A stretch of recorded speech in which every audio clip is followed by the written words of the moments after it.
Työelämä on hektistä, perhe-elämässä on vauhtia, mutta asiat on hyvin. Palautuminen, jaksaminen on tällä hetkellä ihan hyvällä tasolla. Mutta kuitenkin koet, että jos palautuisin pikkusen paremmin, niin jaksit tehdä sitä sinulle tärkeää asiaa vielä hieman paremmin. On se sitten lasten kanssa olemista, olla tehokkaampi siellä työelämässä tai vaikka harrastuksen suhteen. Tämä valmennus on nimenomaan tarkoitettu sinulle. Kysehän on ennaltaehkäisystä ja voimavarojen kasvattamisesta.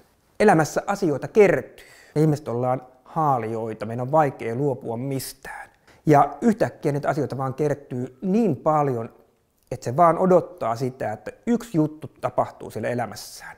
Sitähän tämä elämä on. Miettikää omaa elämääni vaikka. Kaikki ei ole suunniteltua, vaan tulee ylläreitä. Ja nyt omassa työssäni mä näen sen, että kun tulee tämmöinen ylläri, niin elämä heittää täysin päälaelleen. Hyvä jaksaminen katoo ja me upotaan suohon. Kyse on kuormituksen ylipainottumisesta, mutta hyvä pitää mielessä, että kuormituksen vastavoima on nimenomaan uni ja nukkuminen. Yli 90% palautumista tapahtuu nimittäin silloin, kun ihminen nukkuu.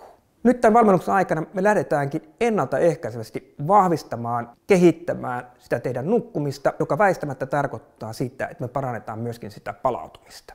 Jaksaminen paranee ja te pystytte keskittymään siihen teille tärkeään asiaan yhä paremmin jatkossa.